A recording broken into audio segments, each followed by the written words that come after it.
सरोजिनी नायडू, जिन्हें प्यार से भारत की कोकिला कहा जाता था, एक बहुत ही अच्छी कवयित्री थी। उनकी कविताओं में भारतीय संस्कृति और जीवन की झलक मिलती है। उनके शब्दों से भारत की सुंदर तस्वीरें बन जाती थीं। उनकी कविताएं न केवल भावनाओं को व्यक्त करती थीं, बल्कि समाज के विभिन्न पहलुओं को भी उजागर करती थीं। उनकी कविता इंडियन वीवर्स ऐसी ही एक खूबसूरत रचना है। इस कविता में उन्होंने बुनकरों के जीवन और उनके काम को बहुत ही सुंदरता से चित्रित किया है। इंडियन वीवर्स जिंदगी के बारे में एक गाने जैसी है। यह कविता हमें दिन भर के सफर पर ले जाती है, सुबह से लेकर रात तक। कविता में सुबह का समय नए आरंभ का प्रतीक है, जब बुनकर अपने काम की शुरुआत करते हैं। दोपहर का समय उनके काम की प्रगति को दर्शाता है। शाम का समय उनके काम के समापन का प्रतीक है और रात का समय उनके आराम और शांति का। यह कविता हमें दिन के हर हिस्से की महत्ता को समझाती है। दिन का हर हिस्सा जिंदगी के एक अलग पड़ाव को दिखाता है। यह कविता हमें याद दिलाती है कि जिंदगी एक अनमोल तोहफा है। हमें हर पल को संजोना चाहिए। जैसे बुनकर धागों से जादू करते हैं, वैसे ही हम अपनी कहानियां खुद बुनते हैं। सरोजिनी नायडू की कविताएं हमें जीवन की सुंदरता और उसकी गहराई को समझने में मदद करती हैं। उनकी कविताएं हमें प्रेरित करती हैं कि हम अपने जीवन को पूरी तरह से जिएं। जैसे बुनकर धागों से जादू करते हैं, वैसे ही हम अपनी कहानियां खुद बुनते हैं। उनकी कविताएं हमें यह सिखाती हैं कि जीवन की हर छोटी बड़ी बात में सुंदरता है। कविता की शुरुआत सुबह होने के साथ होती है। यह एक नया दिन है, एक नई शुरुआत का प्रतीक। सूरज की किरणें जब खिड़की के पर्दों से छनकर आती हैं, तो ऐसा लगता है जैसे जीवन में नई रोशनी भर रही हो। बुनकर काम में व्यस्त हैं। उनके हाथों की कुशलता और मेहनत से एक सुंदर कपड़ा तैयार हो रहा है। यह प्रक्रिया हमें सिखाती है कि धैर्य और समर्पण से ही उत्कृष्टता प्राप्त होती है। उनकी उंगलियां तेजी से चल रही हैं। हर धागा, हर बुनाई एक कहानी कहती है।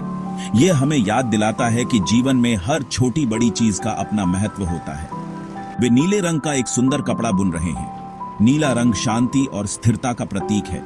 यह हमें आकाश और समुद्र की याद दिलाता है, जो अनंत और असीमित है। नीला रंग जन्म का प्रतीक है। यह नए जीवन की शुरुआत का संकेत देता है। जैसे एक नवजात शिशु को नीले कपड़े में लपेटा जाता है, वैसे ही हर नई शुरुआत को भी सुरक्षा और प्यार की आवश्यकता होती है।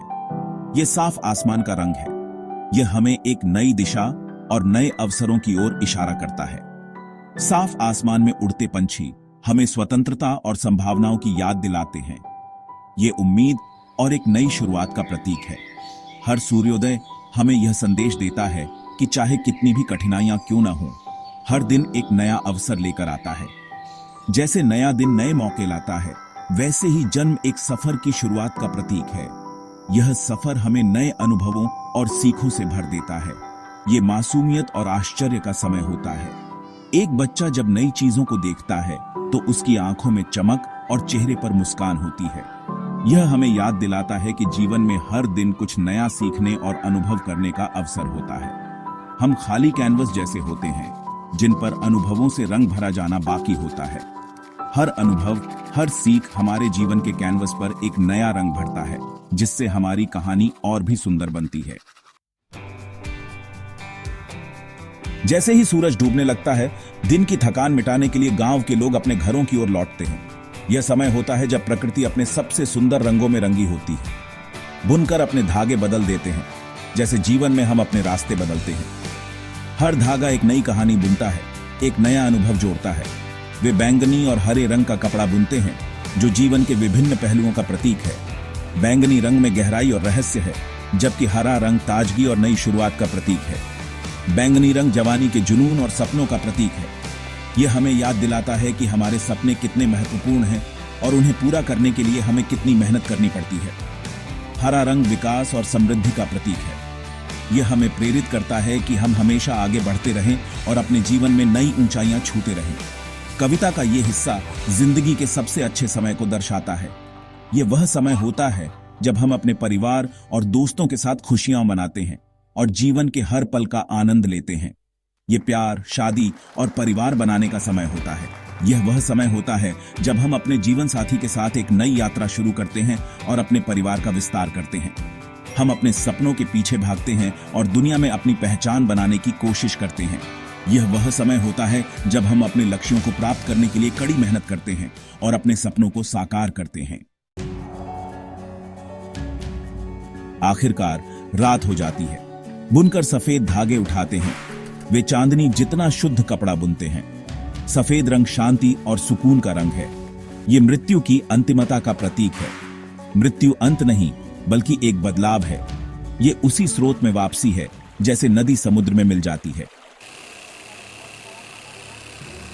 इंडियन वीवर्स जिंदगी के चक्रीय स्वभाव की एक जबरदस्त याद दिलाती है।